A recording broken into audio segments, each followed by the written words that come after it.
Hi, everyone, and welcome to Etsy's fourth quarter and full year 2020 earnings conference call. I'm Deb Wasser, VP of Investor Relations.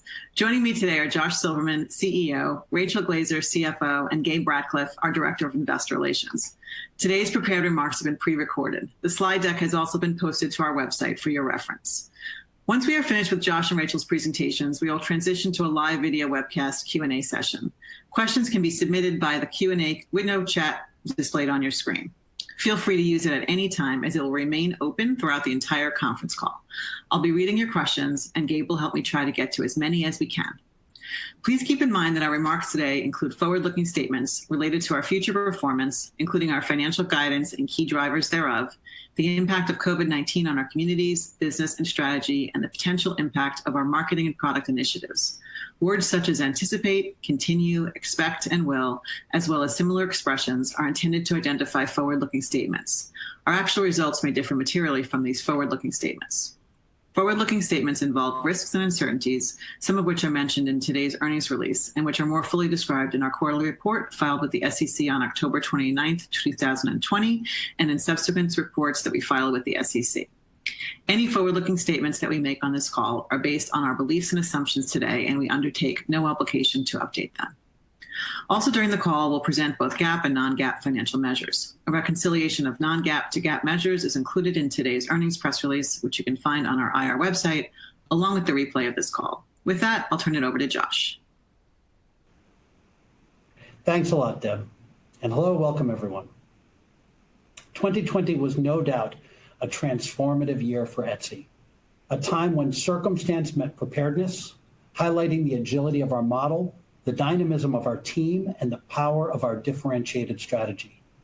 Etsy emerges transformed, a larger and stronger marketplace as a result. We understand that the stakes are high. Millions count on us now more so than ever, and I'm proud of our impact. We help to create economic opportunity for our sellers and led from the front on many important social issues. As a marketplace that gets better as it gets bigger, we believe that Etsy is now even better positioned to lead into the future. When we look at our 2020 results, they were spectacular. Consolidated GMS was $10.3 billion, up 106% on a currency-neutral basis. Consolidated revenue was $1.7 billion, up 111%, with an EBITDA margin of approximately 32%. Said differently, we roughly achieved our 2023 aspirations in 2020. Rachel will provide more insights on Q4 in just a moment, but we're proud of our inclusion in the S&P 500 as yet another signal of the importance that the Etsy marketplace is playing in the global economy. And in fact, speaking of the global economy, 2020 was an extraordinary year for e-commerce overall, as the growth rate of e-commerce roughly doubled as much of the offline world shut down. And as fast as e-commerce grew, Etsy grew much, much faster. In fact, Etsy grew almost 2.5 times as fast as e-commerce. We had to change the y-axis of the graph just to accommodate it. Etsy is gaining meaningful share versus e-commerce because where the world is racing to offer the same thing, priced maybe a little cheaper or shipping just a little faster, Etsy offers something truly unique, something truly special. And we're now seeing the power of that difference. That growth helped Etsy to become one of the most visited e-commerce sites in the United States. In fact, we were the 4th largest retail e-commerce site by monthly visits. And we've become one of the most recognized e-commerce brands in the United States. People suddenly mention Etsy in the same breath as much larger retailers like Walmart or Target or eBay. And it's not just in the US. In fact, in the fourth quarter, international accounted for over 40% of all of the GMS on Etsy. I'd like to take a moment to talk about the United Kingdom, which had a truly breakout year in 2020, with a growth rate of 189% year over year. As fast as Etsy grew, Etsy UK grew much, much faster. And Germany, our second largest e-commerce market, also more than doubled in 2020.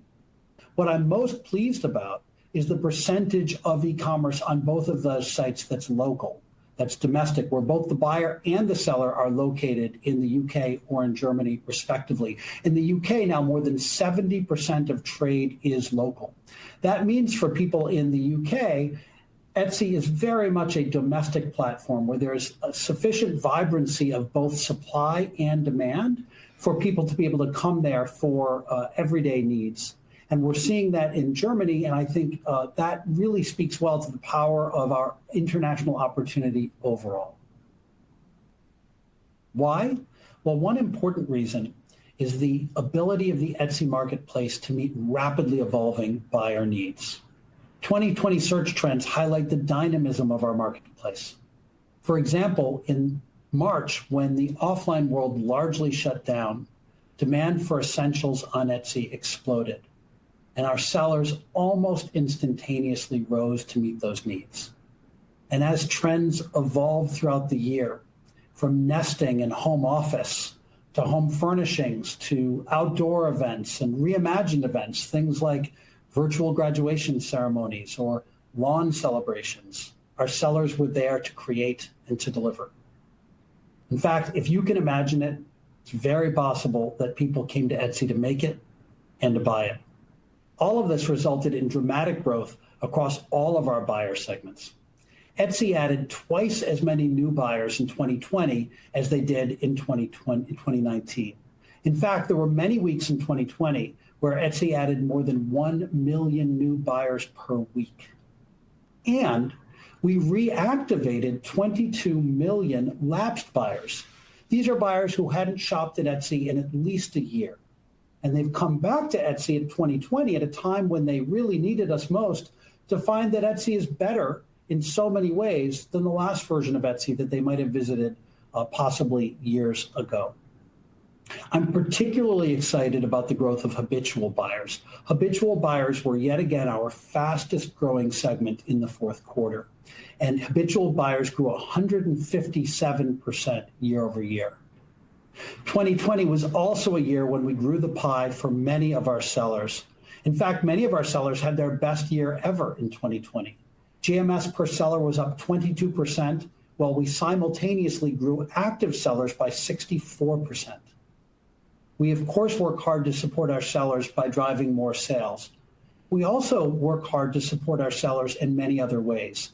For example, as governments in the United States and Europe drafted legislation to support our economy, Etsy was a very vocal advocate, making sure that governments remember that independent workers, people like sellers on Etsy, also matter, and that we need to design our legislation and our economic reform with them in mind. Speaking of working hard, I'm incredibly proud of our team and how well they transitioned under very trying circumstances. At a time when they suddenly need to work entirely remote and face all of the stresses that everyone is facing in the external environment, our team rose to the challenge and were more productive than ever. As one example, experiment velocity grew 16% year over year, while we simultaneously had higher hit rate than we did in the prior year. What that means is that each team was working hard and making a lot of progress, making the product experience on Etsy even better. In addition to that, site traffic was up very substantially. And what that means is that the productivity of every team is automatically higher. The ROI of every squad is higher. We continue to make investments aligned with our right to win that we believe are making the product experience on Etsy materially better. For example, we've talked a lot about the importance of search and discovery on Etsy. And here we show some examples of how the search experience continues to get better and better.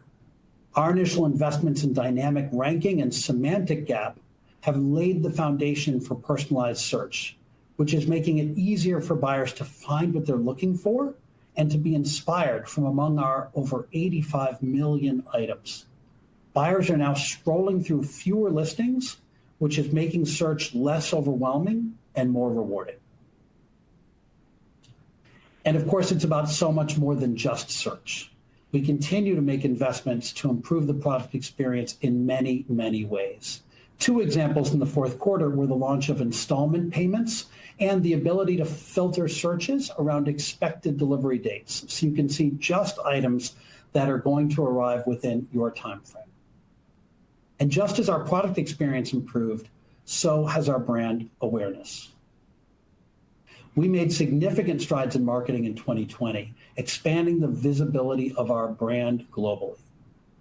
Our brand team launched 5 different creative campaigns in the US, the UK, and Germany, with a record number of impressions and share of voice to cut through.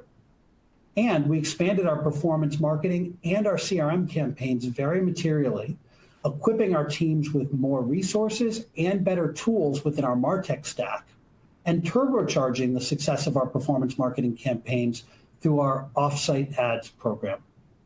Our top of mind awareness has grown, and we have so much room yet to grow it further.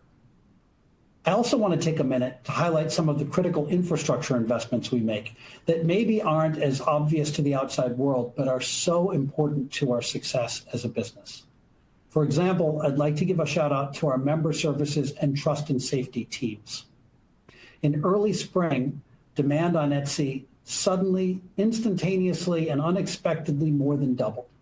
And of course, that created a dramatic increase in customer support and trust and safety tickets. And our team rose to that challenge and delivered against the very high levels of customer satisfaction that our customers expect and deserve. That's only possible because of the tooling and the infrastructure and the capabilities that we have built as a team over the past several years. And in addition to providing high quality customer support, we work very hard to make customer support at Etsy ever more human. In fact, in the fourth quarter of 2020, 73% of customer contacts were handled real time, meaning either voice or chat, which is quite a dramatic change from where we were just 2 years ago.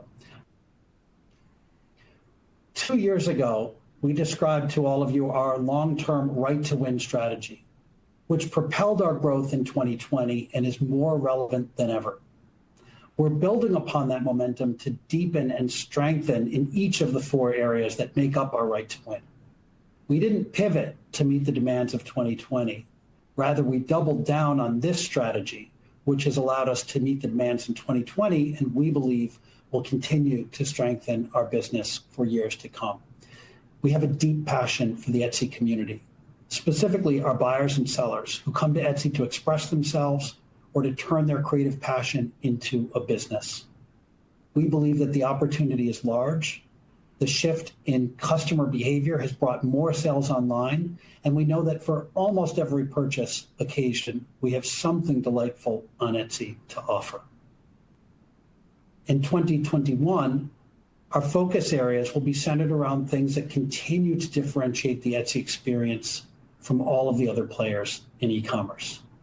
In search and discovery, our big tracks of work involve making it easier to find just the right thing, even when you don't have the right words to describe it, and helping to surprise and inspire people, being a place where buyers can come and browse, lean back, and find inspiration. Personalization is a very important focus, helping people to find things they didn't even ask for, but know it when they see it.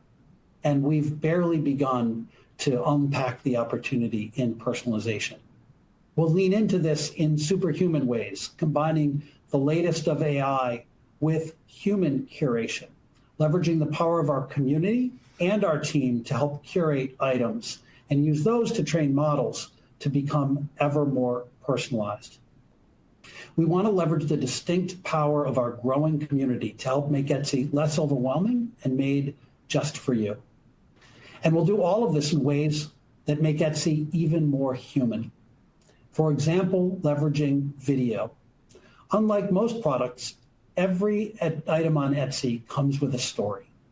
Every seller has his or her own story, and video is a powerful way to tell those stories. Plus, we can show buyers how the items look, how they feel, even how they sound.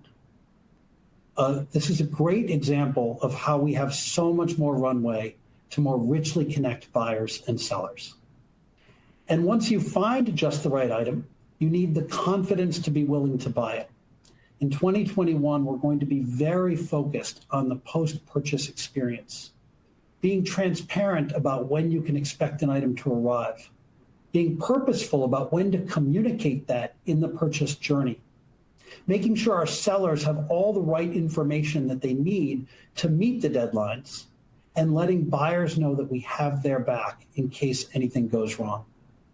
As we work to become a habit for buyers, it becomes even more important that they trust us and see Etsy as reliable.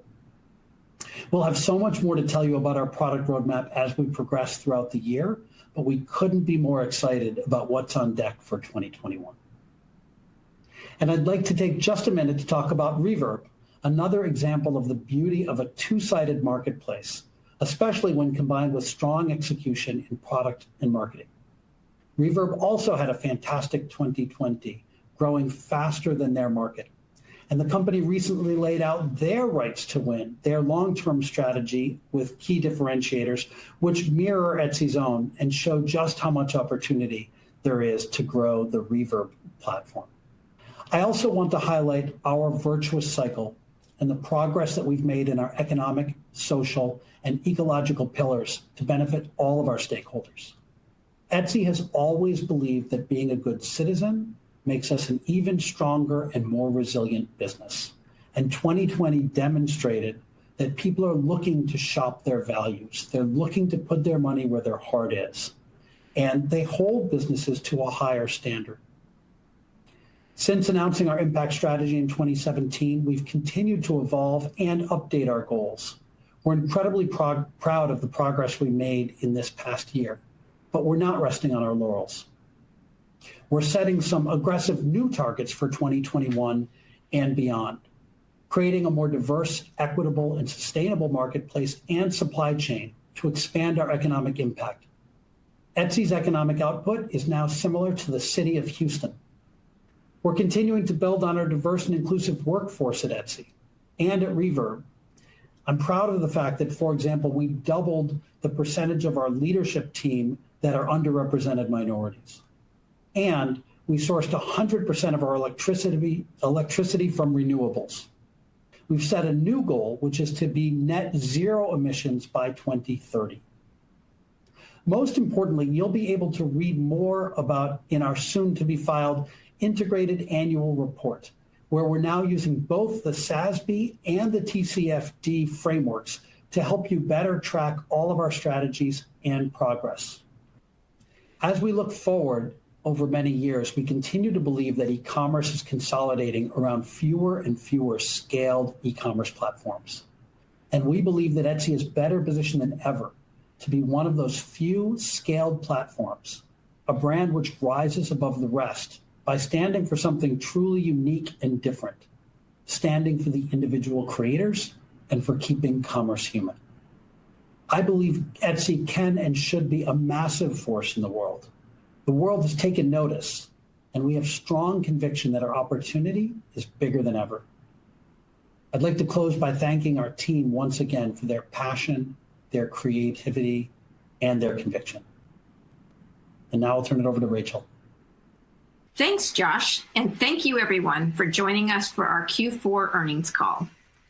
My commentary today will cover consolidated results, key drivers of performance, and Etsy's standalone results where appropriate. On a consolidated basis, Etsy's fourth quarter GMS grew 118% to $3.6 billion. Revenue grew 129% to $617 million, and we delivered adjusted EBITDA of nearly $192 million, capping off a strong year where we achieved industry-leading growth and record profitability. Etsy's standalone Q4 GMS grew 127% to $3.4 billion. Our disciplined investment strategy and strong execution drove more adjusted EBITDA in the fourth quarter than in all of 2019. Top-line growth exceeded our Q4 guidance, which had projected a steeper decelerating GMS trend due primarily to two factors.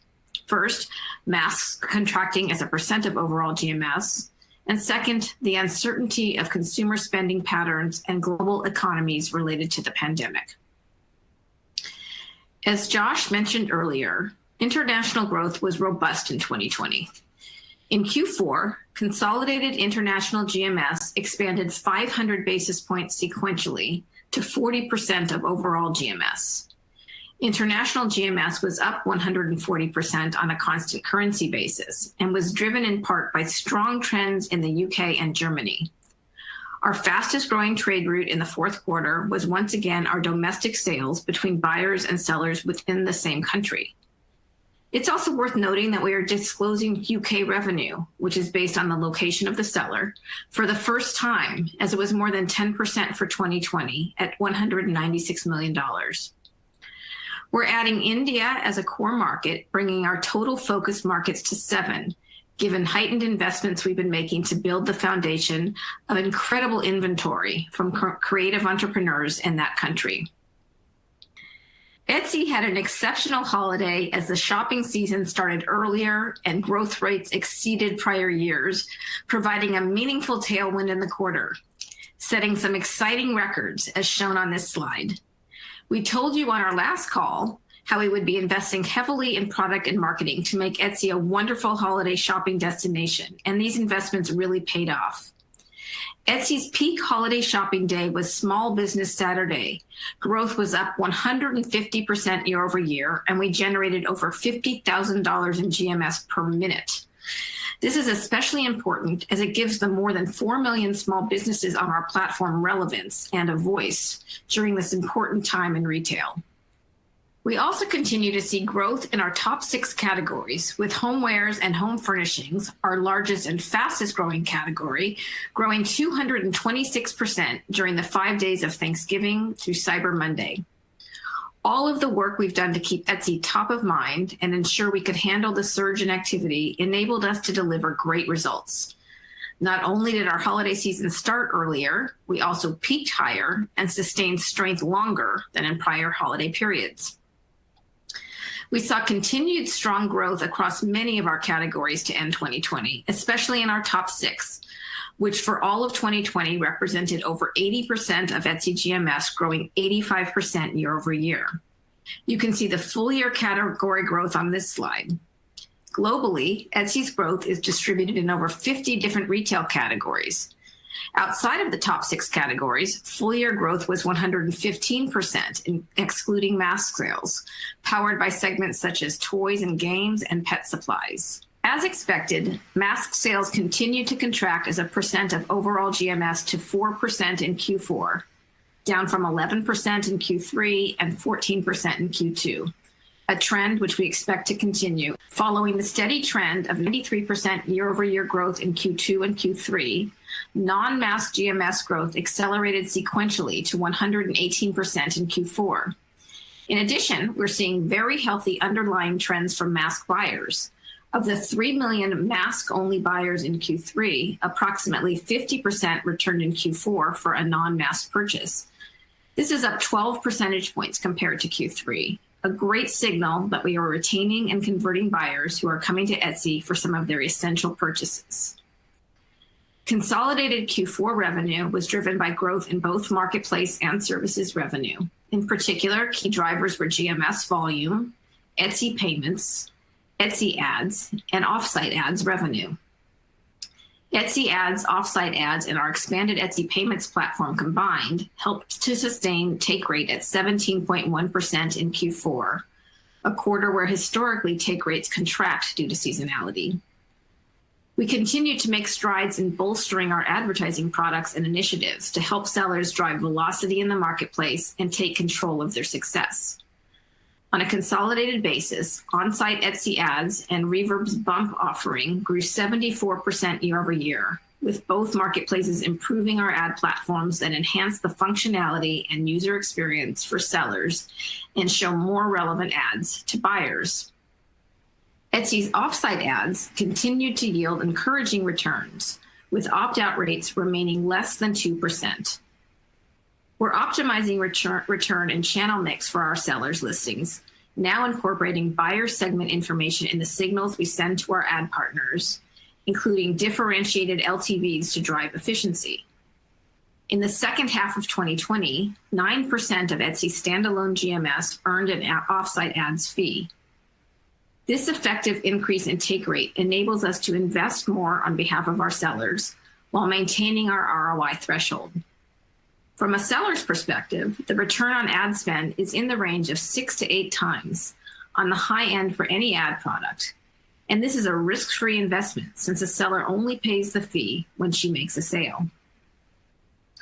Gross margin was 76%, up 920 basis points compared to last year, and continue to benefit from our shift to offsite ads, which delivers incremental revenue without an equal offset in cost of revenue.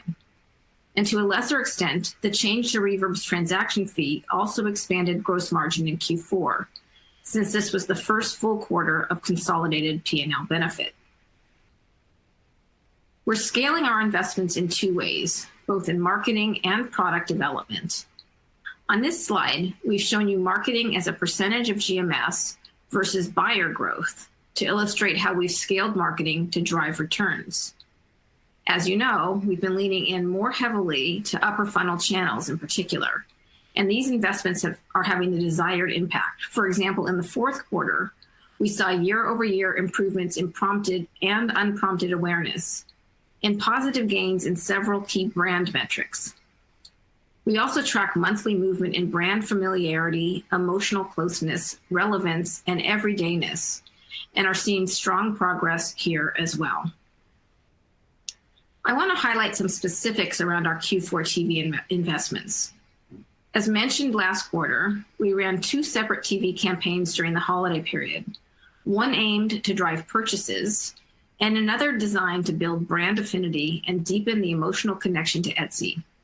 Both campaigns, in addition to various other efforts in media and PR, earned Etsy's marketing team a spot as one of Ad Age's Marketers of the Year alongside some of the world's most well-known brands. Overall, both campaigns outperformed our expectations, driving visits and conversion rate and ultimately incremental GMS, despite an increase in CPMs as many retailers stepped up spend to close the year. Q4 consolidated marketing spend was $211 million, up 151% year over year.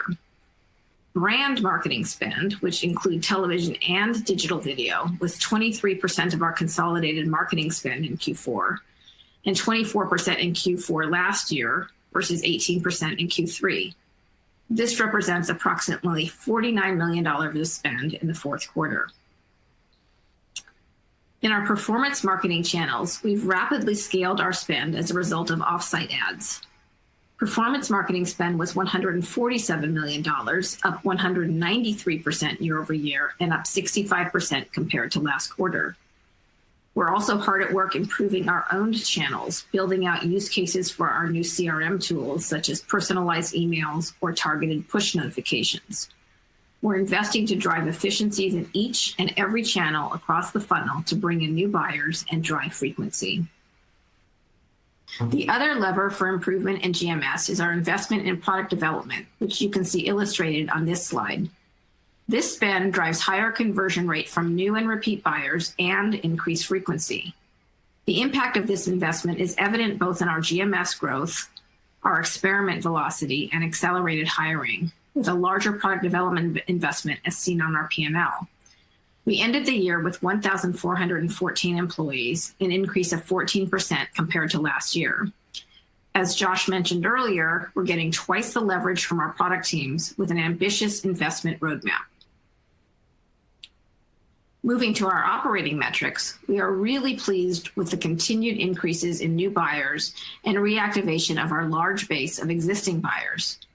For example, in the fourth quarter, active buyers grew 77% year over year to approximately 81 million for the Etsy marketplace, and a 92% increase in new and reactivated buyers.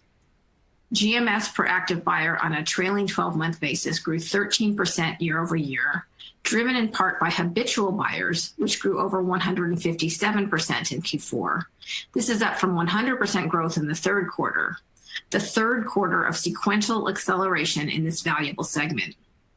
Also, 11% of repeat buyers in Q3 became habitual buyers in Q4, and we now have 6.5 million habitual buyers. In addition to our habitual buyers, many of our other buyer segments exhibited tremendous growth. For example, repeat buyers, those who made purchases on 2 or more days in a 12-month period, grew 97% to 32 million, approximately 20 percentage points faster than overall active buyers, and a sequential acceleration compared to last quarter. 2020 was an unprecedented year as all of our buyer cohorts inflected higher during the period. Slide 35 shows 2020 GMS per buyer and the year-over-year growth from each of our last 5 cohorts. We're pleased to see that our older cohorts, such as the 2015 cohort, who have been on the platform for 5 years, generated the highest GMS per buyer and grew as fast as our more recent cohorts. For our newer cohorts in 2020, we've seen a meaningful improvement in their purchase behavior. Approximately 22% of new buyers in 2020 became repeat buyers within 60 days of their first purchase, up from 16% in 2019. These data points are indicative that the underlying trends in our marketplace continue to improve. Moving to the balance sheet, as of 12/31, we had $1.7 billion in cash equivalents, and short-term investments, in addition to a $200 million revolver that's currently undrawn. In Q4, we repurchased $78 million of our stock, or 618,841 shares, at an average price of $125 per share. We've now completed the November 2018 buyback program, repurchasing approximately $200 million of stock, or roughly 3 million shares, at an average price of $64.80. Our board of directors recently authorized a new $250 million stock repurchase program. And turning to our outlook, while it is our normal practice to provide annual guidance as a basic framework for our business, given the continued uncertainties facing Etsy, e-commerce at large, and global macroeconomic conditions that impact consumer spending, we are only providing guidance for Q1 at this time. We currently estimate Q1 consolidated GMS to be approximately $3 billion, up about 115 to 125% compared to Q1 of last year. Revenue of $513 million to $536 million, up 125 to 135% versus last year. An adjusted EBITDA of $168 million to $178 million, with a margin in the range of 32 to 34%. In giving this outlook for Q1, we have the benefit of nearly 2 months of the quarter already in the books.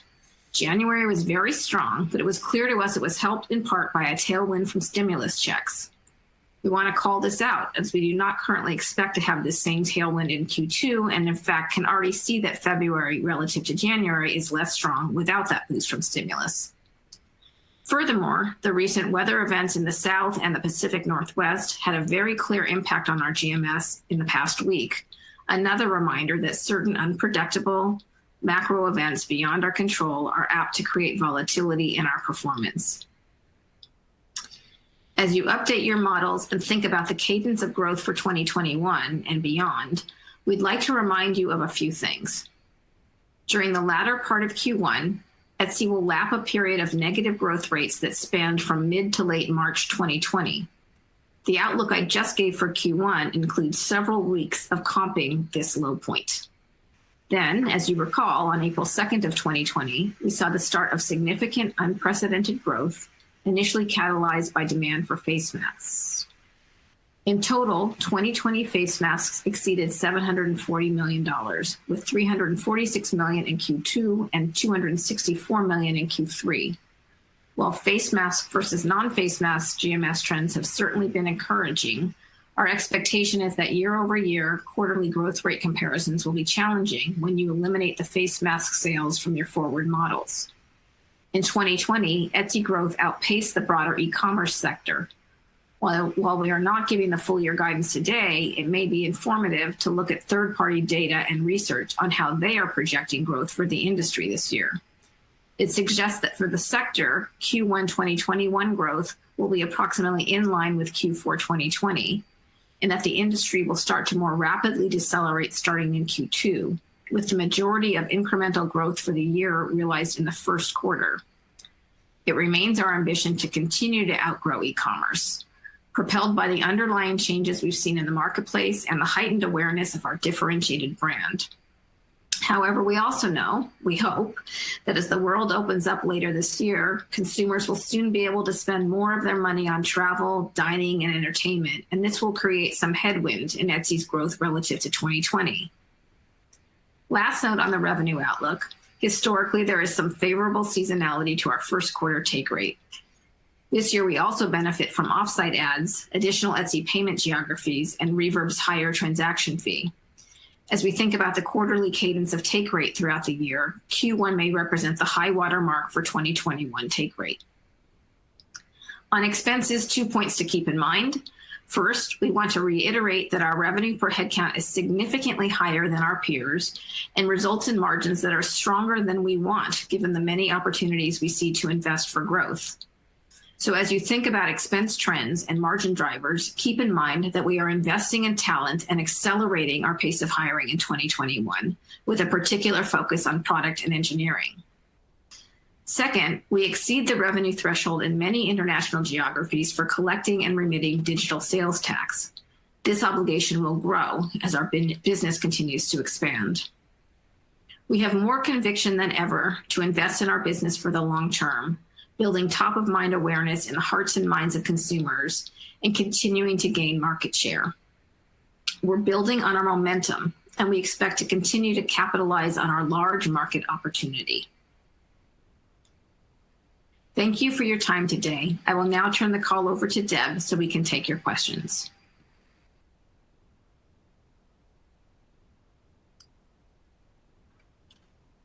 Hi, everyone.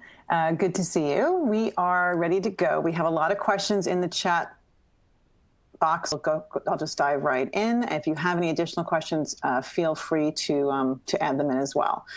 The first question is from Rick Patel at Needham & Company. Can you update us on where you are in the personalization journey? What did you learn in 2020, and what can we look forward to in 2021? At what point will you have enough data and analytics to go beyond search and use personalization as a predictive tool? Josh, I think we should start with you on that one. Great, thanks for the question. Yeah, I mean, 2020 is really the first time that Etsy has started to be personalized in a meaningful way. And you're right that we started with search. I think we're in very early innings.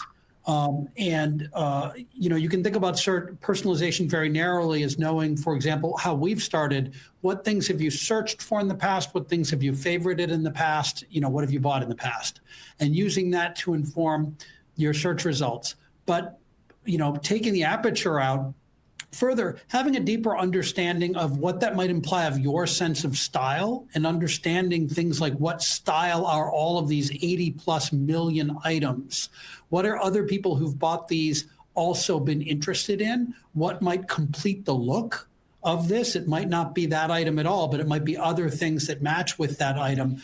These are all areas of personalization where we have not really even begun. And so I think we have a tremendous amount of opportunity still to go. What we have learned, which is not surprising to us or anyone, is that it is actually valuable. Even in our first launches in personalization, it makes the experience better. It makes conversion rate go up.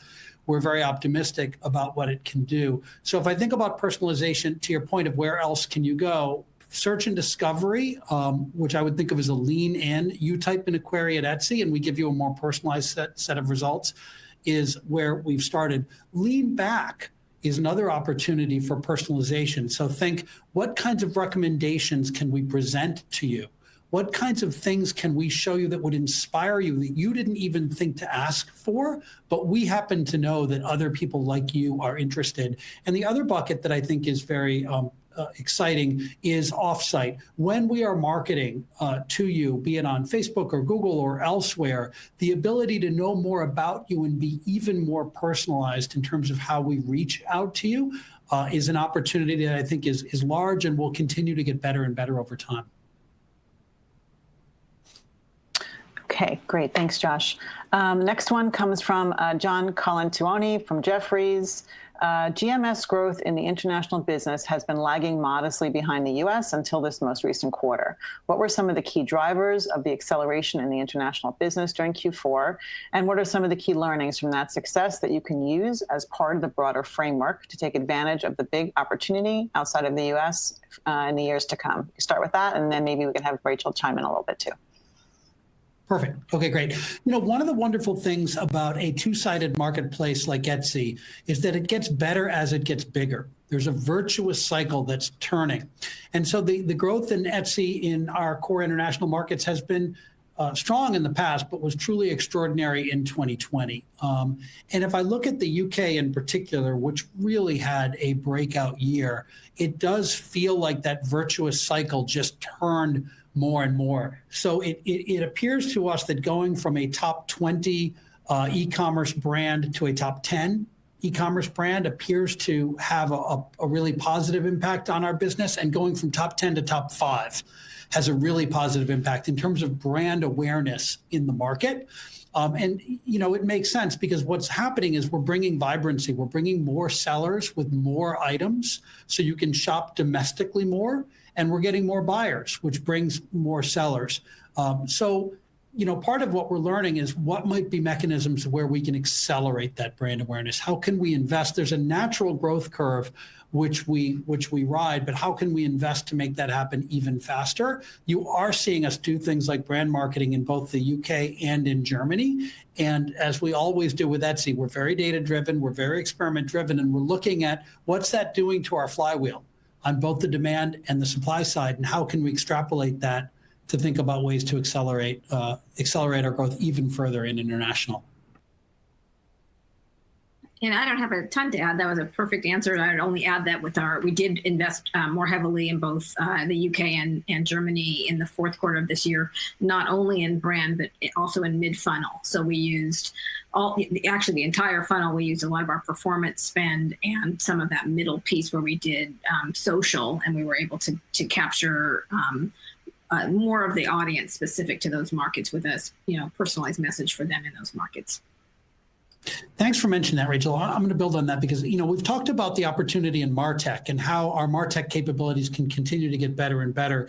We weren't using the most up-to-date APIs and data feeds with partners like Google and Facebook in some of our international markets. And so part of what we did in the latter half of 2020 is really update those data feeds, which allowed us to be even more precise in our performance marketing and get better ROI. So a lot of things came together through 2020 that allowed us to really accelerate growth at a time when it really mattered. But there continues to be a really good pipeline of opportunity for us to get better in MarTech, for sure.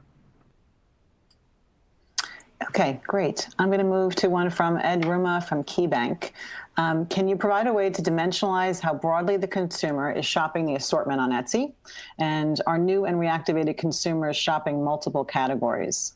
That's a little bit of a tag team one, I think.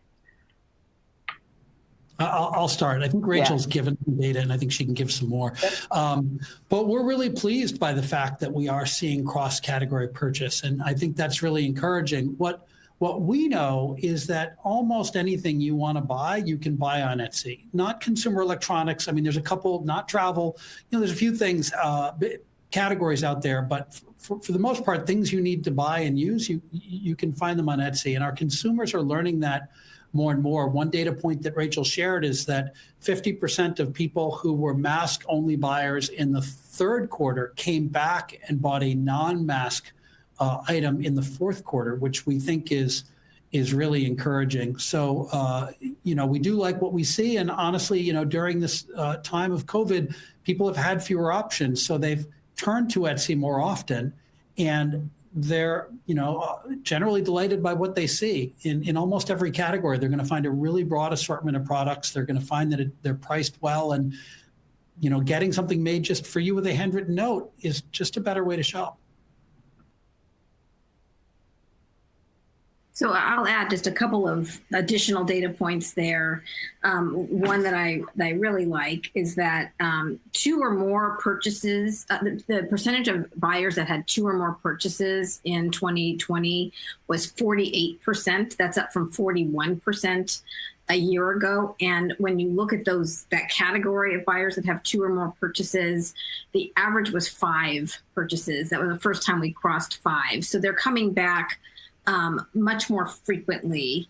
And then we talked about this last time as well, but the number of buyers that make cross category purchases was 17% in 2020. So that's buyers that bought 4 or more purchases across 2 or more categories. And so we're really seeing people exploring. I love the metric that Josh just threw out there too about the non-mask buyers coming back another time, and that really shows that the new buyers that we've obtained and the ones that we've reactivated are really exploring Etsy and understand the breadth of product that we have. Thanks, both of you. Next one, I think connects the dots on some of that. It's from Yigal Aronian from Wedbush. It's a 2-part question. Etsy is now one of the few marketplaces growing volume in triple digits and seeing growth accelerate in Q1. What is Etsy doing differently that is allowing you to keep buyer growth and volume so strong? And then the second piece of the question is really specifically the different categories. Can you talk about specific category strength? How sustainable do you think the home good category is for you? What are our expectations for weddings and bridal showers this year, which are typically important for you in Q2 to Q3? That's the many pieces. Maybe Josh, you want to start, and then, yeah. Sure, and let me see if I can remember it all. First, in terms of what we're doing differently, it's hard for me to say because I have a lot more access to information about what Etsy does than what our competitors do. So I can talk about what we're doing. And honestly, I think a big part of it is we stand for something different. There's a bunch of places you can go where you can buy the exact same thing as somewhere else, and maybe it's 2 cents cheaper or it'll arrive an hour faster. And that's not always what people are solving for. And so I think the fact that we own a space in e-commerce that I think is both different and important is meaningful. And I think that means we have a real opportunity to grow share and continue to grow share over time. We're not following everyone else's playbook. And people are realizing more and more that Etsy's a different way to shop, and I think a better way to shop very often. So that, I think, is the most important thing. We are, firing on all cylinders as best we can. So I think our performance marketing team is doing a great job. I think our brand marketing team is doing a great job. I think our product team has really been doing a lot of great work to ship great product improvements that make the customer experience better. One of the questions I get often is, well, in what inning are you, or how much good stuff is left at Etsy? One of the things that I mentioned in my prepared remarks is that hit rate went up. That's a fancy way of saying that a higher percentage of things we shipped in the fourth quarter had a really positive impact on the customer experience than in prior quarters. That would not suggest that we are running out of runway, rather that we're getting better and better at unpacking new opportunities as we go. So I think the team is executing really well against a business that's differentiated. That's strong. When there was another part of your question around category mix. Yeah. Largely the same in the fourth quarter. I don't think a lot to report there. In terms of home furnishings, let's talk about that one for a minute. Yes, Etsy's growing much faster than most players in home furnishings. And yet, if you look at our total home furnishing sales versus the market for home furnishings, we are still a tiny part of the home furnishings market. And so I think there's an enormous amount of opportunity for Etsy to grow in home furnishings, as with other categories. Your question about weddings is growing about 30% year over year, which I think is a testament to the perseverance and creativity of the human spirit. In this moment in time, if you're finding a way to get married and get your community together virtually or whatnot, that's great. And so the fact that we're actually seeing weddings back to growing is a testament to our customers. But I hope that when people can get back together in person again, we might see weddings and events grow even faster, and that might be a tailwind for the business. I was just going to add an anecdote that if people were watching the inauguration, Bernie Sanders was featured wearing some mittens, and those mittens I'm forgetting the exact amount, were a blowout sale for that day or the days surrounding that on Etsy's site. So people are, and we saw the same sort of thing with the unfortunate passing of Ruth Bader Ginsburg, where all of a sudden we were selling out of Ruth Bader Ginsburg merchandise. People are beginning to know that you can come to Etsy for anything and everything, not just the cushion on the couch, but the couch itself. And you're seeing that in the category growth the numbers that we put out in our prepared remarks. $1.9 million related mittens and Bernie Sanders related merchandise in the days following the inauguration. Yep. Okay. Next one, I think I'll give these to you, Rachel, from Laura Champagne at Loop. I'm hoping to get your targets or expectations for two metrics, success-based GMS, 9% in Q4, and I assume we're talking about offsite ads there, and GMS from paid channels, 21% in Q4, excuse me. So you correctly cited those metrics, but the question was, what are the aspirational targets for that? So of course, we've only given you guidance for Q1, and we didn't guide on either of those metrics in particular. One thing I'll point out is that we're growing the entire pie, so not just our paid marketing. We still have a lot of heart for investment in our organic traffic. So we invest in SEO, we invest in brand marketing, we're really investing in top of mind awareness. So if I give you an aspiration for percentage that is chargeable or percentage that is paid, you would be forgetting the denominator, because we're growing. It's not a zero-sum game. We're growing both of those metrics considerably. We are opening up new channels for our offsite ads. We just announced, I think yesterday, that we have opened up some of our affiliate channels, so our sellers will now be able to have their products listed on many, many more sites than just the big ones, Google and Facebook. And so that's exciting for them, and we want to help them put their marketing dollars to work in the highest ROI positive ways that we can. So that we'll continue to optimize those channels, but we're just working the full funnel at all times.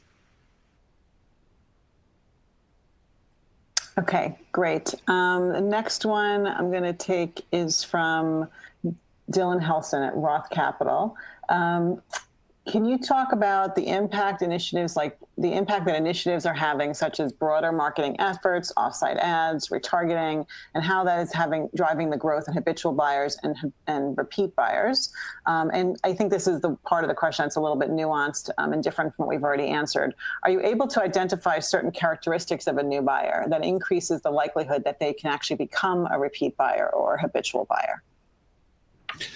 Great question. I mean, on the first parts, I think all parts of the funnel are playing a role in getting people to come back more often and become habitual buyers. And we're learning more about how they all work in conjunction. So 3 years ago and 4 years ago, we really only were deep in the bottom of the funnel in things like performance marketing, which matters. If you've gone to Google and you searched for a mug and you see Etsy mugs, it reminds you, oh yeah, of course I can go to Etsy. But we're learning more how TV and then mid-funnel things like video and other ads in social can really all work collectively to get us top of mind and have you start on Etsy and not start somewhere else, which I think is really helpful. The second more nuanced part of the question, Deb, can you remind me what that was? It was in terms of how we're learning about what's likely to make someone become a habitual or a repeat buyer. Are we learning more about that? We are learning more about that, and we're learning more about how to anticipate. So, for example, you can bid differently on if you see a brand new buyer who you've not seen before, or someone who's maybe bought 2 times but not for 3 years. We're starting to get much more nuanced about, particularly in performance marketing, how to bid differently for different customers that might have a different lifetime value. But we're also learning more about what it is that drives loyalty. And part of what a habitual buyer has figured out is she's sort of figured out the hacks of Etsy to get the most out of Etsy. For example, she's really good at knowing what keywords to type into a search engine to get the kinds of satisfying results that she wants. She might know, for example, how to describe her sense of style in the way that a merchandiser would speak. And a lot of people don't have that kind of vocabulary, don't have that kind of language. And so when we talk about a big focus for 2021 and beyond being getting great search results when you don't know the words to describe it, I think a lot of that is how do we create the kind of experience a habitual buyer has for other kinds of buyers so they can see the wonder of Etsy and the way that habitual buyers do as well. I think there's a tremendous opportunity for us to make Etsy more accessible to more people so they become habitual. Right, and I would just only add, so search is certainly a super important part of getting the repeat frequency and the confidence and the trust in Etsy that you're going to be able to easily find wonderful things. The other one has been what we've been talking about with our post-purchase experience, that you have trust that you're going to get your item in time for the purpose of buying the item, and you'll get it. You'll be able to. You'll know what to do if you need to return it, and you're going to get it at a cost that is not egregious. And all of those things we've been working on with considerable effort, and Josh talked about them as a big focus area for 2021. But the investments and the progress we've made even in 2020 have had a real impact on sort of the trust factor that we have with our buyers coming back to Etsy again and again. Okay, great. Next one is from Maria Rips at Canaccord. You haven't done that many acquisitions in the past, and the Reverb acquisition was fairly successful for you. Did it change your view on selectively leveraging M&A for future growth? And are there any assets or capabilities that you would like to add or would be nice to add to the Etsy platform? Josh, take that one. I mean, I do feel good about as stewards of shareholder capital. I do feel good about the M&A that we've done in the past. If I look at Blackbird, which was a capabilities acquisition that made our machine learning, search machine learning a lot better. If I look at the Devanda relationship and deal that we did in Germany that made Germany stronger, and certainly Reverb, which is off to a great start. And we're really pleased with how that team executed in 2020 and how that business is evolving. I think our track record is good on M&A. I also think we've been patient and picky. Our core business, we think, is at the early stages of unpacking its growth potential, and we want to make sure that we keep our eye on the prize. But I do think that, if we come across an acquisition that we think builds capability, brings us into a new market, or expands us into other categories, we think it's a great business, and we think we can buy it at a fair price, and then we can add value. I think we'd be open-minded. Okay. Next one is from Navid Khan at Truist. If we have to think about the drivers behind the growth and repeat usage, how much of that is due to marketing effectiveness of your marketing programs versus the numerous product improvements that you've been making? So product versus marketing. Well, the good news is that they really work together. I get where you're coming from, and I would say they have both driven substantial value. I don't know if we put enough tea leaves out there yet for you guys to quantify it, but they have both been very meaningful drivers. And when we improve the product, the most common thing that happens is conversion rate goes up. You can also drive AOV up. You can drive frequency up. There's a lot of ways that making the product better is visible to us in the metrics. One of the fastest moving metric is usually conversion rate. And so when the product team does something to make conversion rate higher, suddenly the marketing team can spend more for a visit, right? The lifetime value effectively of every visit has gone up. When the product experience gets better, customer loyalty gets better. And that also allows us to market more. So there really is a virtuous circle to the two. But broadly speaking, I would say they have both been very meaningful. It's not really lopsided, where one is way bigger than the other. I will mention again something Rachel said in her prepared remarks, which is if you think about a squad, one product squad focusing on a customer problem, the traffic that squad is working on now is suddenly doubled. So if they were able to get an increase in conversion rate of X, the value of that is now twice what it was in 2019. And so the leverage we're getting out of our product organization is extraordinary. And it speaks to the fact that we really want to be hiring because I think there's a long roadmap of great initiatives, and there's frankly too many things on the cutting room floor right now. So it is a focus of ours to scale the team to keep up with the opportunity ahead of ours. And I would just add just one or two more comments on just a reminder on the way that we forecast and build our plans for our business is that we start with our baseline. So what would happen if we all just went home? And so there is some number there that our older cohorts are very strong. They come back and they're very reliable. They come back year after year after year, and that's the baseline. And then from there, we build on what is going to come to us incrementally through marketing and what we expect might come to us incrementally through product. So you're asking the exact right question: how much is each of those incremental buckets? And I agree with Josh 100% that they work together. But the things that we're working on also are to bring back new buyers. So we added a significant number of new buyers, which doubled in the year. We are reactivating those older cohorts, so maybe cohorts that don't come even once a year. We've reactivated those. And then we're working on the frequency of all of those groups, so how often they come back. So we've been able to move the levers on all of those things through the 1-2 punch of both product and marketing. Once they come to the site, we want to convert them. And the product really does the heavy lifting of converting them and having them repeat that experience again. Okay, I know we're at time, but I'm going to squeeze in one more. This one's from Kunal Mudikar from Deutsche Bank. So it's a two-part question. First one is related to the UK. So how did UK growth trend during the year versus mobility? So as people were moving around less, how did our growth move up? Is it inversely correlated like that, or was there some other thing going on with the UK growth? And then the second piece is about marketing spend. Are we looking to ramp up spend further in the UK and Germany this year?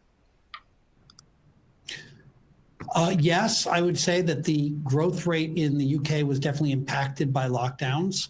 The UK had some pretty strong lockdowns early in the spring and then again late in the year. And we definitely saw that on our site pretty strongly and pretty immediately. But the growth rate in the middle of 2020 in the UK was pretty good too when they had eased lockdowns. So the growth rate throughout the year was really good. But it was even stronger during lockdowns. I think that's a fair point. We did invest more in the UK and Germany. Frankly, across our core European markets, we invested more. Part of that was just building better MarTech capabilities. As I mentioned, getting those feeds to be better allowed us to invest more. We didn't change our discipline around ROI threshold. We just got better capabilities that allowed us to invest more. And the timing was good because it was at the very moment when demand was skyrocketing throughout Europe. We are excited about the returns we're seeing in the higher funnel investments we're making in the UK and Germany. So you should expect us to continue to be investing in TV, for example, in the UK and Germany. And we're experimenting like we did with the US. We're experimenting with, spending that amount worked. What if we spend more? How does that work? And what's that marginal return curve look like? And so you'll see us experiment with that quarter to quarter in both the UK and Germany, I would expect in 2021. Okay, great. With that, I think we're going to call it, and we look forward to talking to everybody in the next weeks. Thank you all for your time and your attention and your interest in Etsy. Thank you so much. Thank you.